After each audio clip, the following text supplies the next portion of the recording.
Hello guys, আজি মই আপোনালোকক বনাই দেখাবলৈ লৈছোঁ গাহৰি মাংসৰ আচাৰ পাৰ্ট পিকল। হেল্লো এভৰিৱান, কি খবৰ? আশা কৰোঁ সকলো ভালে আছে, কুশলে আছে। মই সংগীতাই মোৰ পাকঘৰৰ পৰা সকলোকে মোৰ নতুন এটি ৰেচিপি ভিডিঅ'লৈ জনাইছোঁ স্বাগতম। আজি স্পেচিয়েল ৰেচিপি ভিডিঅ'টো হ'ব গাহৰি মাংসৰ আচাৰ।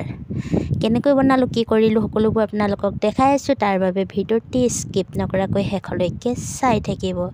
এয়া মই প্ৰথমতে গাহৰি মাংসখিনি সৰু সৰুকৈ কাটি লৈ অলপ পানীত উতলাই সিজাই ল'লোঁ আৰু এয়া সিজোৱা মাংসখিনি এতিয়া মই এখন প্লেটত পানীৰ পৰা কাঢ়ি লৈছোঁ।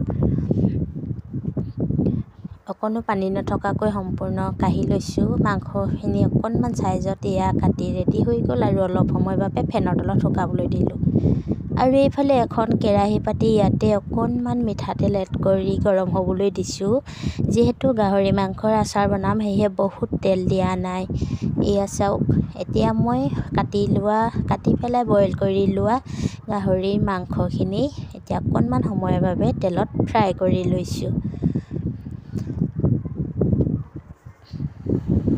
আৰু এতিয়া ইয়াতে ব্যৱহাৰ কৰিছোঁ অকণমান নিমখ আৰু লগতে অকণমান হালধি পাউডাৰ।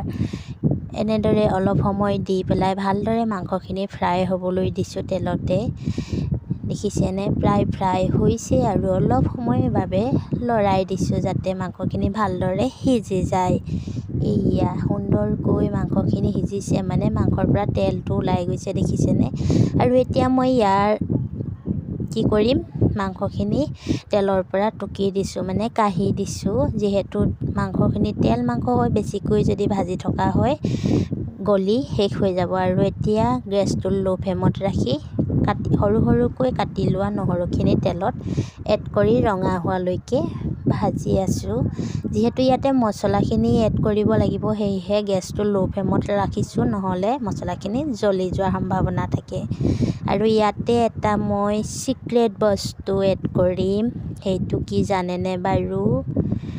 মোৰ ঘৰতে যোৱা বছৰেই তৈয়াৰ কৰি থোৱা বাঁহগাজ। দেখিছেনে, পানীটো সম্পূৰ্ণ চেপি দিছোঁ। অকণমান বাঁহগাজ এই নহৰু ভজা তেলখিনিতে এয়া ভাজি ল'লোঁ ভালদৰে, যাতে পানীখিনি শুকাই যায়। তাৰ বাবে এনেদৰে মই লৰাই লৈ সিজাই দিলোঁ। যিহেতু হালধিৰ ৰংটো অলপ কম দেখিছিলোঁ সেয়েহে আৰু অলপ হালধি ইয়াতে এড কৰি দিছোঁ। আৰু এয়া হৈ গ'ল ভোট জলকীয়া আৰু খুন্দু জলকীয়া আচাৰ। মানে আচাৰ হ'বলৈ নাপালেই, লগৰগৰাকীৰ ঘৰলৈ যোৱাকালি কঁঠাল খাবলৈ গৈছিলোঁ, তাৰ পৰা দি পঠাইছিলে।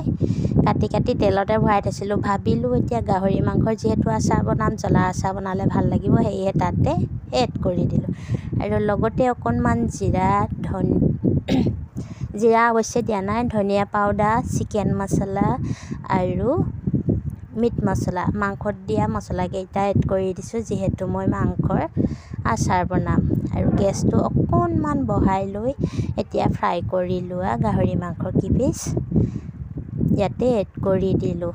জলকীয়া, গাহৰি মাংসৰ মছলা সকলোসমূহ ভালদৰে আকৌ মই লৰাই অলপ সময়ৰ বাবে কেৰাহীখনৰ ওপৰতে ভালদৰে সিজিবৰ বাবে দি থৈছোঁ। আৰু এতিয়া ইয়াতে এটা বস্তু এড কৰিছোঁ। মই বিশেষভাৱে আচাৰ বনালে ব্যৱহাৰ নকৰোঁ, কিন্তু যিহেতু এতিয়া গাহৰি মাংসটো অলপ দিন থাকিব লাগিব সেইবাবে ইয়াতে অকণমান ভিনেগাৰ এড কৰিছোঁ। শেষত মোৰ ভিডিঅ'টি চাই কেনে পালে কমেণ্ট এটা কৰি জনাবচোন। যদি ভাল পালে লাইক এটা কৰি দিব। আৰু যদি মোৰ চেনেলটো ছাবস্ক্ৰাইব কৰা নাই, নতুন ভিডিঅ'সমূহ চাবৰ বাবে প্লিজ মোৰ চেনেলটো ছাবস্ক্ৰাইব কৰি ল'ব আৰু বেল আইকনটো প্ৰেছ কৰি অল কৰি দিব।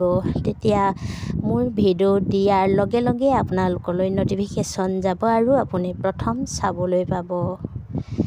আৰু এয়া আচাৰখিনি ঠাণ্ডা হৈ গ'ল আৰু এটা চিচাৰ বৈয়ামত মই আচাৰখিনি ভৰাই দিছোঁ। আচাৰখিনি ভৰাওঁতে আপোনালোকে এটা কথা মন কৰিব, আচাৰ ভৰোৱা বটলযোৰ যাতে খুব সুন্দৰ পৰিষ্কাৰ হয় আৰু শুকান হয়। খুব সুন্দৰকৈ বটলটো শুকুৱাই ল'ব। পানী থাকিলে আচাৰখিনি বেয়া হৈ যোৱাৰ চান্স থাকে। গতিকে মই সংগীতা আজিলৈ ভিডিঅ'টি ইমানতে সামৰিলোঁ। বাই।